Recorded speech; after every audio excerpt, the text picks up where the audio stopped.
Kronologi dan dampak pengerusakan atau pencemaran lingkungan. Pengertian pengerusakan dan pencemaran lingkungan.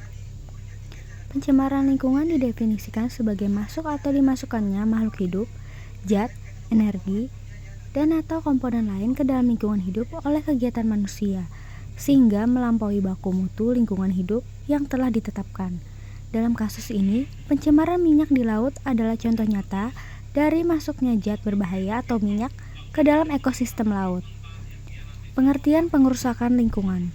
Pengerusakan lingkungan adalah tindakan yang menimbulkan perubahan langsung atau tidak langsung terhadap sifat fisik atau hayati lingkungan hidup sehingga melampaui kriteria baku kerusakan lingkungan hidup.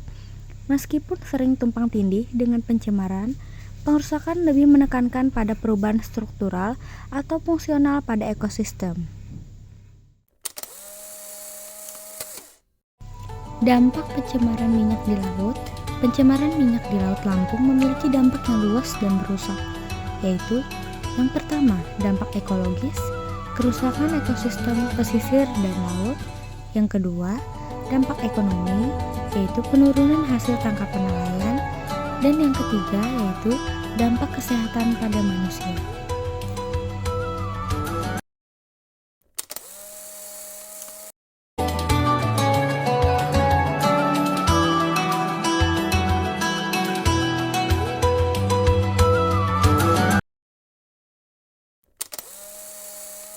Penyelesaian masalah lingkungan dapat dilakukan melalui dua prinsip utama, yaitu yang pertama, prinsip penyelesaian masalah lingkungan secara litigasi.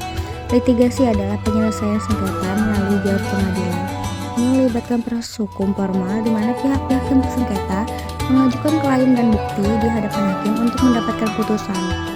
Keuntungannya, memberikan kepastian hukum dan putusan yang mengikat secara hukum serta potensi sanksi yang tegas, ganti rugi, perdata, sanksi pidana, sanksi administratif. Kekurangannya yaitu prosesnya bisa panjang, mahal, dan sering kali tidak mengakomodasi pendekatan restoratif dan partisipatif. Prinsip yang kedua yaitu penyelesaian masalah lingkungan secara non-litigasi. Non-litigasi atau alternatif penyelesaian sengketa adalah penyelesaian sengketa di luar pengadilan. Contohnya adalah mediasi, negosiasi, konsiliasi, atau arbitrase. Keuntungannya yaitu prosesnya lebih cepat, lebih murah, dan fleksibel. Kurangannya hasilnya tidak selalu mengikat secara hukum, kecuali disepakati oleh para pihak, dan tidak selalu cocok untuk kasus-kasus serius yang memerlukan penegakan hukum yang kuat. Dalam kasus pencemaran minyak, meskipun litigasi penting untuk penegakan hukum dan pertanggungjawaban, upaya non-litigasi dapat digunakan untuk mencapai kesepakatan pemulihan atau kompensasi dengan cepat jika pelaku bersedia kooperatif.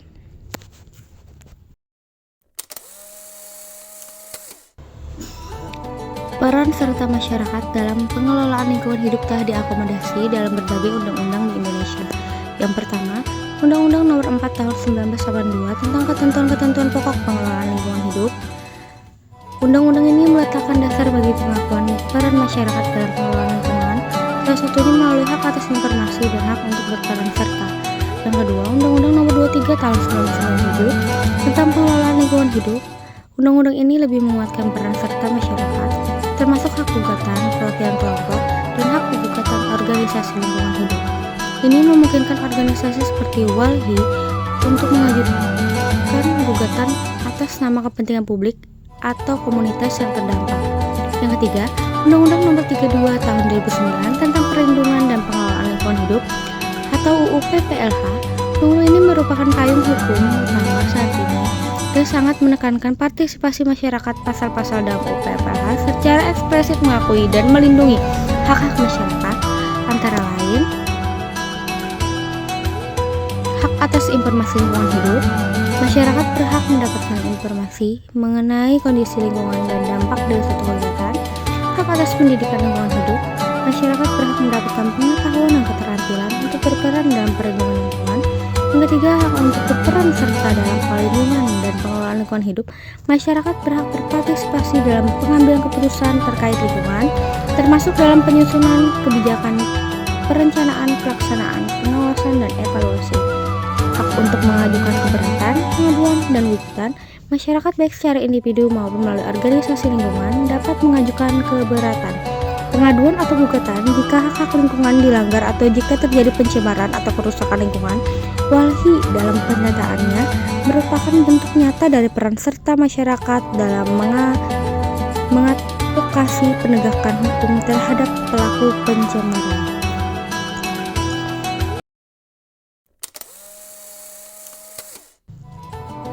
Keterkaitan kasus dengan asas dan tujuan hukum lingkungan dalam Undang-Undang Nomor 32 Tahun 2009. Kasus pencemaran minyak di Laut Lampung yang terus berulang sangat relevan dengan berbagai asas dan tujuan dalam Undang-Undang Nomor 32 Tahun 2009 tentang perlindungan dan pengelolaan lingkungan hidup atau UU PPLH.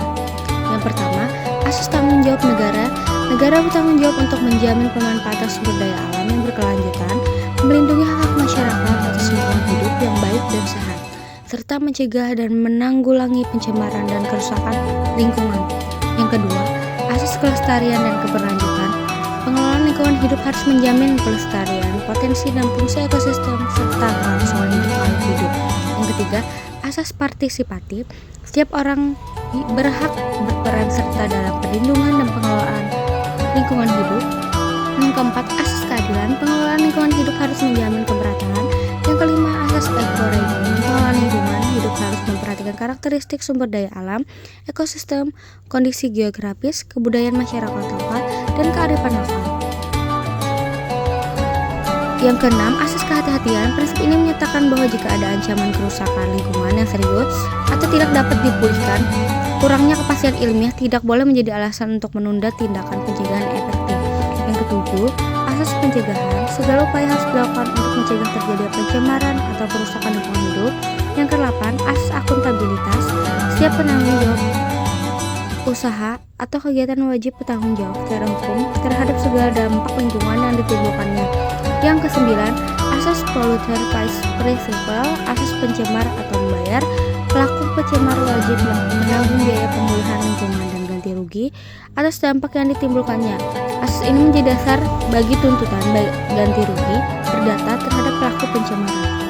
Tujuan hukum dalam perlindungan dan pengelolaan lingkungan hidup pasal 3 Undang-Undang Nomor 32 Tahun 2009. Yang pertama, melindungi wilayah negara kesatuan Republik Indonesia dari pencemaran atau kerusakan lingkungan hidup. Yang kedua, menjamin kelestarian fungsi lingkungan hidup. Yang ketiga, menjamin keberlanjutan pembangunan. Yang keempat, meningkatkan kualitas lingkungan hidup. Yang kelima, mengembangkan kerjasama regional dan internasional dalam perlindungan dan pengelolaan lingkungan hidup. Yang keenam, melaksanakan ketertiban peraturan perundang-undangan di bidang perlindungan dan pengelolaan lingkungan hidup. Yang terakhir, mewujudkan kepastian hukum bagi masyarakat dalam perlindungan dan pengelolaan lingkungan hidup.